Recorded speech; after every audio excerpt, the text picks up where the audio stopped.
Hoje falamos sobre o teste Sharp-Purser na instabilidade atlantoaxial, teste desenvolvido pelo Dr. Sharp e Dr. Purser, ambos desenvolvedores de vários parâmetros de avaliação, inclusive radiológica, da instabilidade atlantoaxial, principalmente tendo iniciado na artrite reumatoide, principalmente infantil. Teste hoje empregado em todos os tipos de suspeita de instabilidade atlantoaxial, inflamatória e traumática. Vamos começar então analisando alguns aspectos anatômicos e biomecânicos. O processo odontoide impede que o atlas se desloque posteriormente e conta com ligamento transverso para limitar o deslocamento anterior. O ligamento transverso, então, é uma banda espessa e fibrosa que vai se curvar aqui, vai se arquear aqui na região anterior do arco do atlas e vai então permitir com que haja uma fixação, uma estabilização perante o processo odontoide do axis. Então vai funcionar como uma estabilização ligamentar, restringindo essa movimentação no sentido antero-posterior e póstero-anterior. Como descrito originalmente, primeiramente posicionamos o paciente com a cabeça anteriorizada e semiflexionada, cerca de 20 a 30 graus, na posição sentada. O clínico, então, avalia qualquer dormência ou formigamento nos membros superiores. A anteriorização da cabeça força o ligamento transverso, aumentando o intervalo atlantodental. Com o ligamento transverso comprometido, o dente C2 pode comprimir os tratos da medula, produzindo sintomas mielopáticos, com dormência, formigamento nos braços. O teste é considerado positivo quando o paciente, no momento da compressão, refere alívio.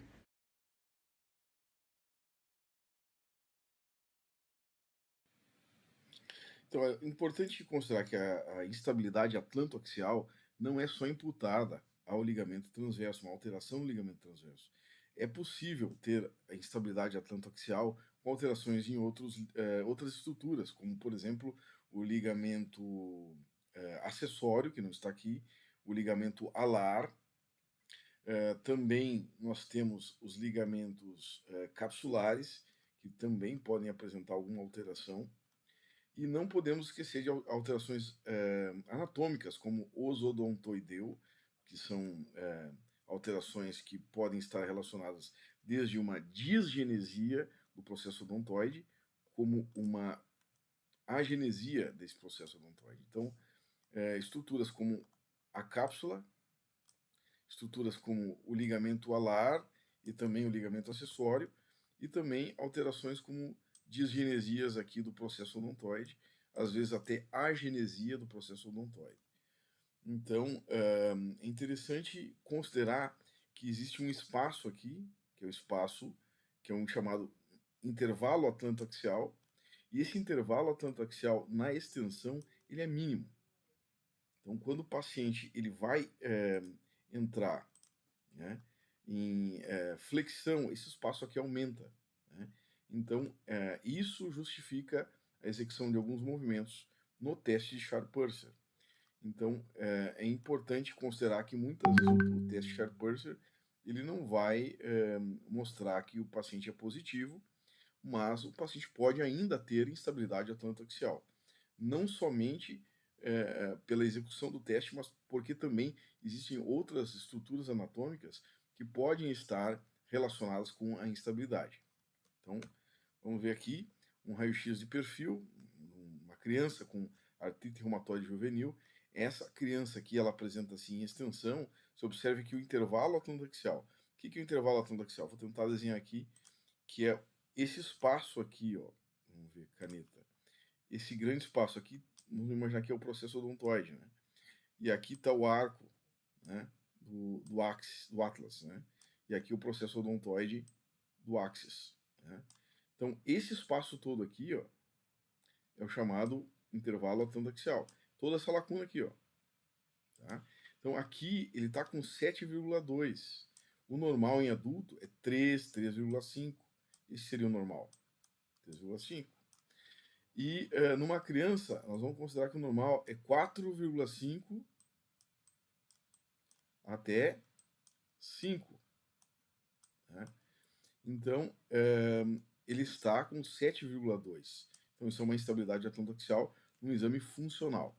Então, nós devemos considerar que um movimento de flexão, né, que isso aqui, flexão com anteriorização da cabeça, ele vai gerar um estresse no ligamento, porque ele empurra o processo odontoide para trás, forçando o ligamento transverso que está aqui.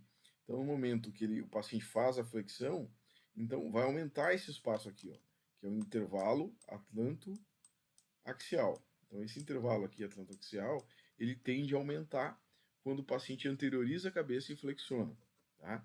É o que aconteceu aqui. Então, o que acontece com o teste?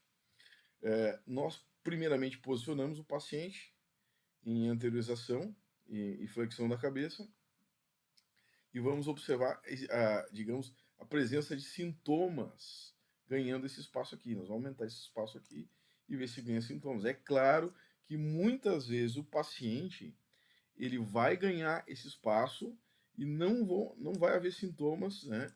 No caso, afetando essas estruturas vasculares, nervosas que existem aqui atrás, tá? Então, muitas vezes não vai haver sintoma, então isso é importante. Então, por isso que o teste pode não dar positivo, tá? Então, é importante considerar que o teste não é 100%, não é um teste forte como um teste pré-justivo, então nós temos que ver também a história do paciente e outras alterações que o paciente pode ter, até efeitos inversos que o paciente possa ter durante o teste. Então nós devemos ficar desconfiados, principalmente no histórico de trauma e também a presença de patologias inflamatórias ou mesmo síndrome de Down, né, que geram então instabilidade atlantoaxial. Então o teste, né, ele vai justamente diminuir o sintoma. A tendência do teste é, primeiramente, anteriorizamos a cabeça do paciente. No anteriorizar a cabeça do paciente, o paciente tem que exacerbar os sintomas de dor ou surgir sintomas de dor nos braços, de fraqueza, de mal-estar, pode até ter alguma tontura, né? Então, esses são os sintomas que a gente vai esperar na fase 1 do teste, quando a gente anterioriza a cabeça do paciente, quando a gente faz a flexão da coluna cervical. Tá?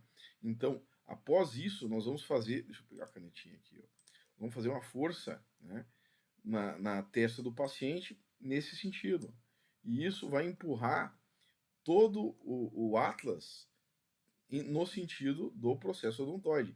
E ao mesmo tempo, nós vamos pegar lá o C2, né? C2, nós vamos pegar no processo espinhoso de C2 e vamos também, aqui no processo espinhoso de C2, empurrar contra, então, a testa do paciente. Então, o que vai acontecer? O processo odontoide vai vir no sentido, porque C2 é o processo odontoide, né? O processo odontoide está ligado ao C2. Então, nós vamos ter uma força de, digamos, contraposição entre o arco anterior do atlas e também o processo odontoide. E isso deve aliviar o sintoma, tá? Só que em alguns casos o paciente não funciona exatamente como está no livro, né? Como o Dr. Purser, né, o Sharp Purser, eles criaram o teste e nem sempre ele vai responder conforme está na literatura. Então, se tiver alguns achados Existem também diferentes, variantes no também devemos posicionamento da ficar cabeça. Observe de como o olho doutor nesse segura a paciente. cabeça do É paciente. importante considerar que o posicionamento em anteriorização e flexão aumenta a sensibilidade do teste, conforme alguns estudos. A sensibilidade do Sharp Purser é de 19 a 69% e a especificidade é de 71 a 98%.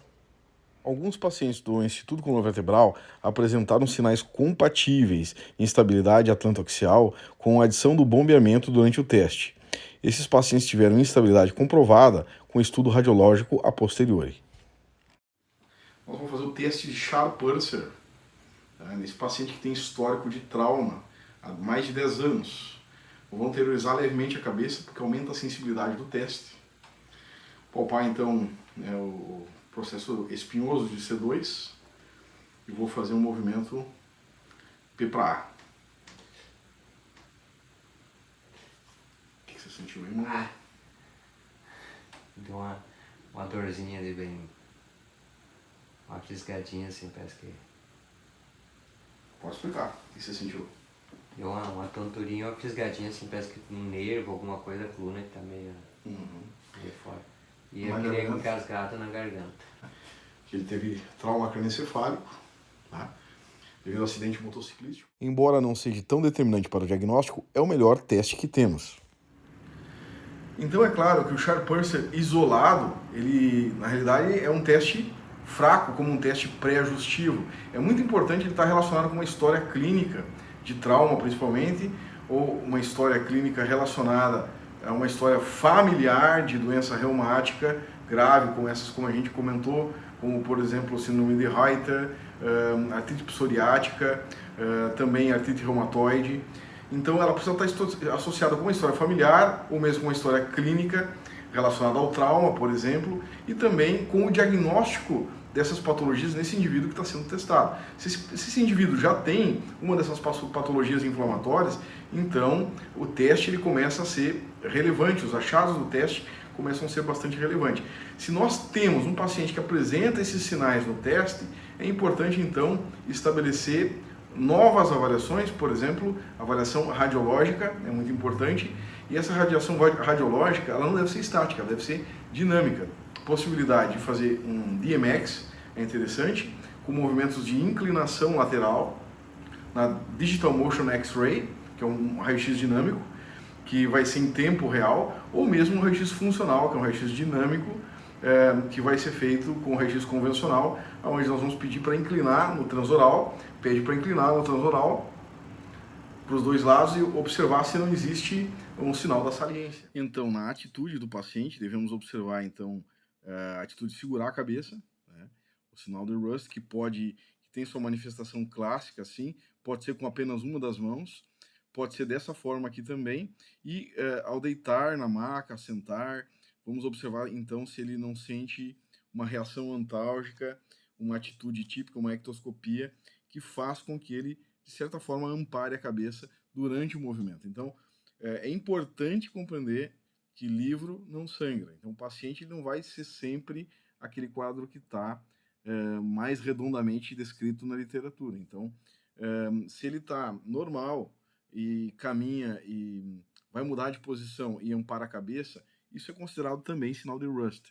Eu quero colocar para vocês que eu já vi caso em São Paulo de colegas que receberam um paciente caminhando normal, sem processo odontoide. Exatamente isso. O paciente nasceu sem processo odontoide e tinha instabilidade, só que a instabilidade manifestou de uma hora para outra, um paciente infantil. Então, é para entender que livro não sangra e o corpo se adapta de várias maneiras. O raio-x dinâmico, DMX, ou estático, AP, ortostático, que é o transoral, em inclinação, pode então mostrar a função de outros ligamentos que podem estar comprometidos na instabilidade atlantoaxial, como o ligamento alar e ligamento acessório. Também podem ser avaliados quando tiver alguma coisa estranha nos testes de cisalhamento ou mesmo no teste Sharp-Purser. Principalmente acompanhados do sinal de Rust, ou qualquer reação antálgica durante a avaliação do paciente no trocar de posição. Também deve ser feito em perfil o raio-x dinâmico para avaliar também se há aumento do espaço, do intervalo atlantodental. Então essas alterações devem ser avaliadas quando o paciente apresenta um Sharp Purser positivo. Então, quando se trata da avaliação em perfil, né, para avaliar o ligamento transverso, onde observamos durante a flexão e a extensão a amplitude do intervalo atlantoaxial, que é esse intervalinho que nós temos aqui. Esse intervalinho que nós temos aqui, ó. Então, nós devemos, então, considerar a solicitação de exame correta e termos uma certa experiência em avaliar isso aqui, que às vezes o comportamento vai ser em V, tu vai avaliar sempre nessa parte menor aqui. E considerar também, né, que a avaliação, quando a suspeita é de instabilidade atlantoaxial, o perfil não pode ser desse jeito aqui, ó, tá? Não pode ser isso aqui, porque isso também vai gerar um twist na cervical, de certa forma, e vai promover um pouco de rotação e sobreposição da imagem. Então, devemos fazer desse jeito aqui, né? Que é o perfil ortoestático, que é um perfil integral.